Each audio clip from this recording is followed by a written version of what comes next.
All right, we're diving into a pretty radical idea today. The idea that the Quran, from beginning to end, is actually telling just one single story. A story that loops back on itself again and again, and it has some really profound implications for how we see existence itself. So let's start with this one question, just to frame everything. What if all those stories about the prophets, all the cosmic laws, all the descriptions of reality, what if they aren't separate, disconnected events? What if they're all just different angles on one single repeating pattern? So here's how we're going to break this down. First, we'll define what this one repeating story actually is. Then we'll see how it plays out with 4 key prophets. After that, we'll look at its cosmic geometry, what it means for us today, its frankly mind-blowing connection to quantum physics, and finally, how you navigate this whole thing. Okay, let's get right to the heart of it. This repeating pattern has a name, the Möbius Law of Existence. So what is this law? Well, think of it as a 3-step cycle that happens over and over. Step 1, a state of constriction. You're swallowed by some kind of beast, and that could be literal or metaphorical. Step 2, a moment of pure, focused remembrance of God, an act called dhikr. And then step 3, you get ejected. You're returned, you're rescued, but you always come back with guidance. So fall, remembrance, return. That's the fundamental story we're going to be tracing. All right, now let's see how this law actually works in some of the most famous stories in the Quran. Because the idea here isn't that this is just some cool theory. It's presented as a pattern that's proven time and time again in the lives of the prophets. And this is what's so fascinating. You see the exact same law mapping onto 4 totally different situations. Take Adam. For him, the beast was desire itself. Approaching that tree wasn't just a simple act of disobedience, it was him entering the loop. His remembrance was his confession, right? And his ejection? It was his descent to earth, but, and this is key, with guidance. Then you have Nuh, or Noah.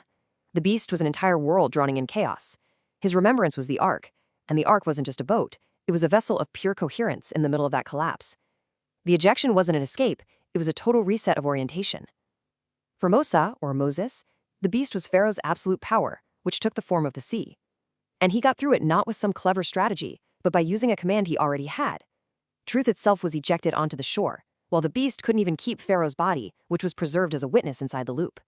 And of course, you have Yunus, or Jonah, who faced the most literal beast of all, the fish. In that total darkness, what could he do? Only remember. And the fish didn't digest him. It's like it recognized his alignment with the divine and had to expel him. The beast changes its form, but the law is constant.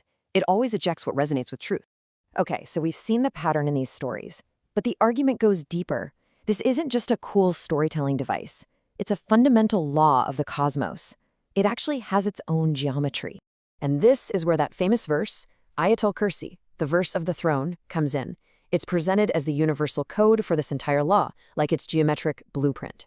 It talks about a reality that contains everything, a universe that never sleeps, that never loses track of a single thing.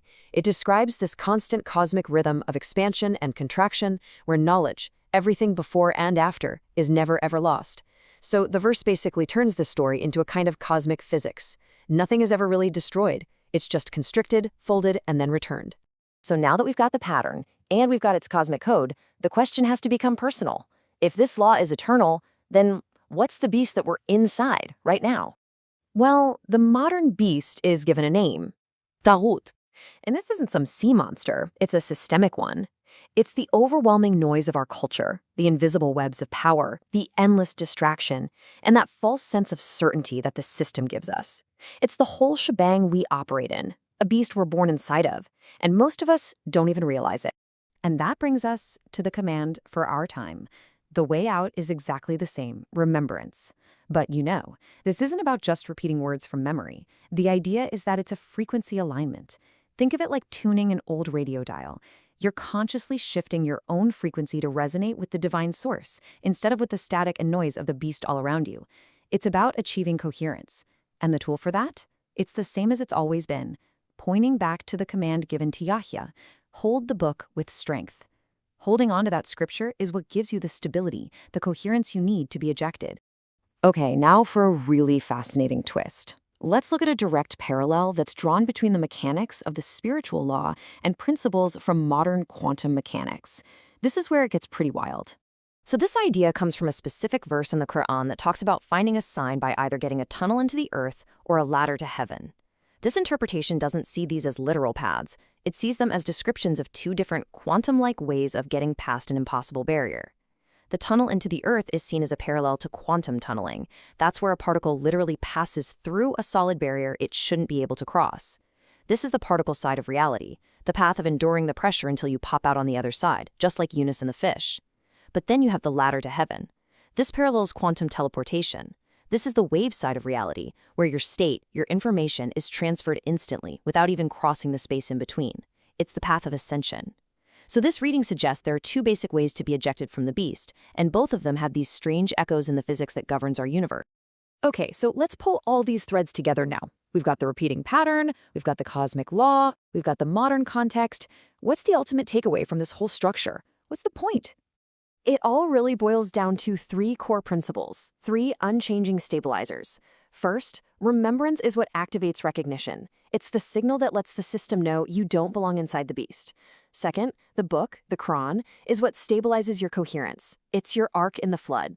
And third, this is the fundamental rule of the whole game. The beast cannot hold on to anything that is truly aligned with God. It's just not possible. And this is where that entire epic prophetic journey comes into sharp personal focus. Adam entered the beast of desire. Nuh floated through the beast of a drowning world. Mūsā split the beast of tyranny. Eunice was expelled from the belly of a living monster. And now this whole narrative turns to you.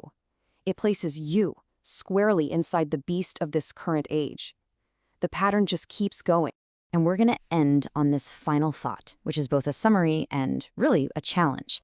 This whole way of reading things suggests that the cosmic loop of falling and returning is eternal. The exit, the mechanism to get out, is always remembrance, dhikr. And the command to do it has already been given.